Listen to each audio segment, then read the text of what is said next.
सपा के राज्यसभा सांसद रामजीलाल सुमन के बयान से घमासान है, देश में प्रदर्शन हो रहे हैं और प्रदर्शनकारियों ने कल उनके घर पर भी तोड़फोड़ की है। उनके बयान से देश भर में जो प्रदर्शन हो रहे हैं वो इस बात की चिंता प्रकट कर रहे हैं कि जिन देश के नौजवानों को, जिन देश के बुद्धिजीवियों को देश की तरक्की के लिए आंदोलन करना चाहिए था, देश की एकता के लिए आंदोलन करना चाहिए था, आज वही लोग केवल जाति और धर्म के नाम पर आंदोलन कर रहे हैं।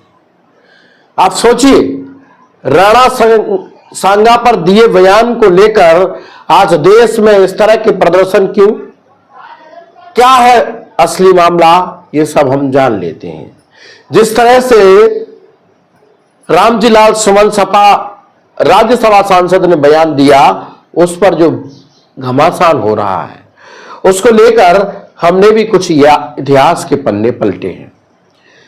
इतिहास के पन्नों में जब हमने देखा तो हमने पहले एक किताब देखी, वो है बाबर की आत्मकथा, बाबरनामा, जिसे बाबर ने खुद लिखा है और उसमें ये दिया है स्पष्ट तरीके से कि राणा सांगा ने उन्हें आमंत्रण पत्र दिया कि दिल्ली की हुकूमत पर कब्जा करने के लिए हमला बोला जाए और वो उसमें उनका समर्थन करेंगे। ये बाबरनामा में हमने पढ़ा और ये बाबरनामा की किताब स्क्रीन पर दिखाई दे रही हुई है, उसका कोटेशन भी हमने स्क्रीन पर लगाया है।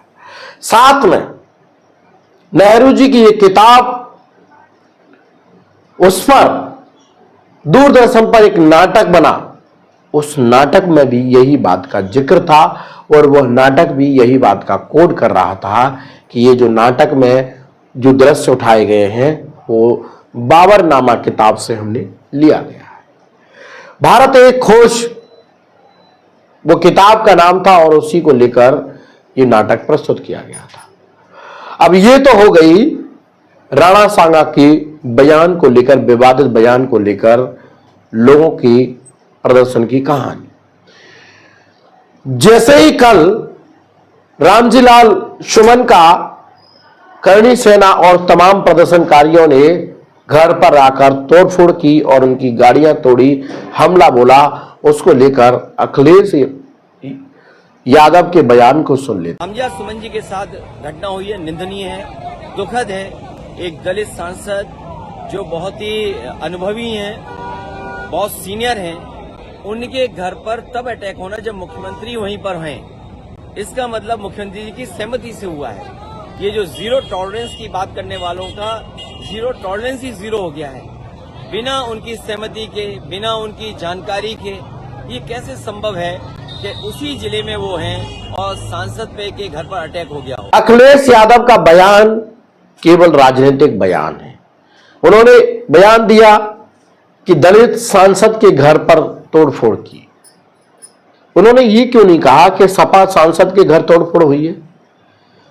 भाई, पीडीए बनाया जब संविधान को लेकर पूरे देश में इस बात की दुहाई दे रहे थे कि अब पीडीए ही उपाय है और पीडीए के लिए ही अखिलेश यादव की पार्टी समाजवादी लड़ाई लड़ेगी।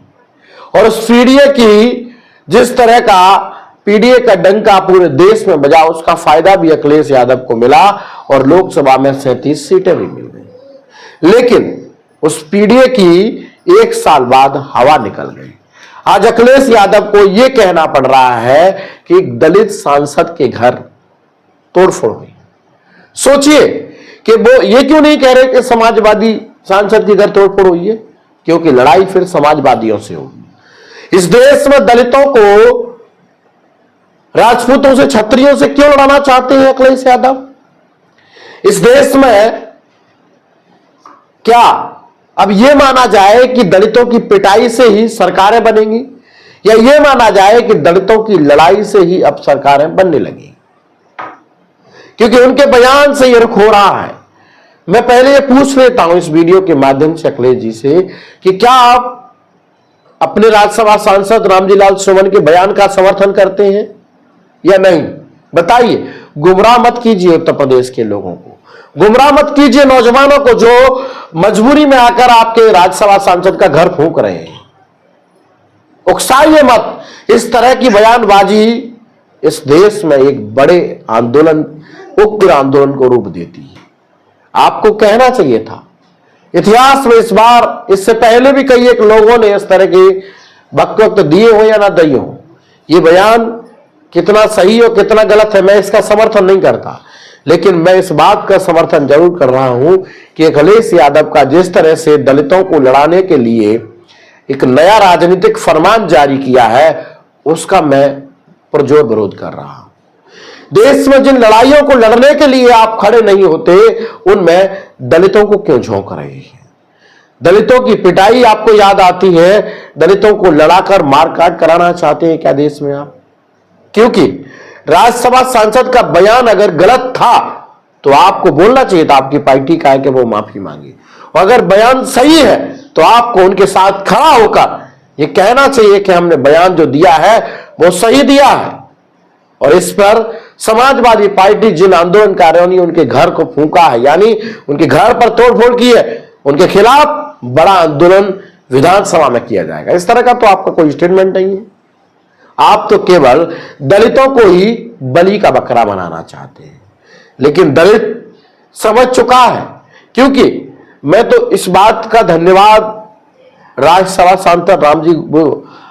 सांसद रामजी लाल सुमन को दूंगा, जिन्होंने ये कह दिया है कि मेरी सुरक्षा बढ़ाना जाए। मैं इस बयान पर माफी मांगने वाला नहीं। लेकिन अखिलेश पीछे क्यों हट रहे हैं? क्योंकि उनको पता है कि दलितों की और राजपूतों की या करणी सेना की लड़ाई होगी तो उसमें फिर बाहाबाई लूटने अखिलेश पहुंच जाएंगे, और अखिलेश फिर कहेंगे कि संविधान खतरे में, दलित खतरे में, सपा को लाओ। पुराना इतिहास उठाकर देखो। मैं बहुत सारी चीजों पर स्टडी कर रहा था कि सबसे ज्यादा दलितों की अगर पिटाई हुई तो किस सरकार में हुई है, सबसे ज्यादा दलितों के साथ अन्याय अत्याचार हुआ है तो वो किस सरकार में हुआ है। तो दलितों के लिए रोज रोज ये नए षड्यंत्र हो रहे हैं, उसको खासकर एसटी एससी के लोगों को समझना चाहिए कि ये जो नेता हैं वो आपके हमदर्द की बात कर रहे हैं, वो कहीं ना कहीं आपको अपनी राजनीति का शिकार तो नहीं बना रहे। क्या वो ये चाहते हैं कि आपकी चिताओं पर ही उनकी राजनीतिक रोटियां सेकी जाएं? क्या वो ये जानते हैं कि जब तक दलितों की चिताएं नहीं जलेंगी तब तक उनकी राजनीतिक रोटियां नहीं सेकेंगी? फिलहाल राज्यसभा सांसद रामजी लाल सुमन का बयान जो चर्चाओं में है, उस पर सपा अध्यक्ष अखिलेश यादव ने राजनीतिक रोटियां सेकना चालू कर दिया है। अब देखना यह है क्या उत्तर प्रदेश के लोग इनकी राजनीतिक रोटियों के झांसे में कितना आते हैं, क्योंकि राजनीतिक बयान ये कह रहे हैं इस लड़ाई में अब दलितों को झोंक देना चाहिए, लेकिन दलित बुद्धिमान है, लड़ेगा नहीं। आंदोलन होते हैं, होते रहेंगे, लेकिन पुराने गड़े मुर्दों को खोदने की आवश्यकता क्या पड़ रही है? नई चीजों में देश पर क्यों नहीं चर्चा हो रही? क्योंकि भाजपा तो चाहती है मुसलमान हो या दलित हो, इस देश में लड़ाई का मुद्दा होना चाहिए। बाबर को खोदो या राणा सांगा को खोदो, लेकिन देश के नौजवानों को तो कुछ नहीं मिलने वाला। इतिहास को तो केवल पढ़ाया जा सकता है, कब्रों को खोदकर इतिहास खोदा नहीं जा सकता। इतिहास को पढ़ाओगे तो उन लोगों को सीख मिलती है, लेकिन आवश्यकता इस देश में गरीबी की मिटाने की है। आवश्यकता इस देश में एजुकेशन की है। आवश्यकता इस देश में उन तमाम बेरोजगार नौजवानों को रोजगार देने की है। इस पर कहीं आंदोलन नहीं होंगे, कहीं डिबेट नहीं होंगी, कहीं चर्चाएं नहीं होंगी। आज पूरे देश में इस बात का मातम है कि पढ़ा लिखा नौजवान किन के बहकावे में आ रहा है। जो राजनेता उन्हें अपनी कठपुतली बना के नचा रहे हैं, उन पर आखिर क्यों नच रहा है? क्या वो नहीं जानता कि उनका भविष्य इन लड़ाइयों में नहीं है? क्या ये वो नहीं जानता कि उनको इस देश में आखिर लड़ाई कौन सी लड़नी है? तो फिलहाल आप ये वीडियो का घमासान मेरे साथ देख रहे थे। वीडियो अच्छा लगा हो तो शेयर कर दें और कमेंट बॉक्स में अपनी प्रतिक्रिया जरूर दें। नमस्कार।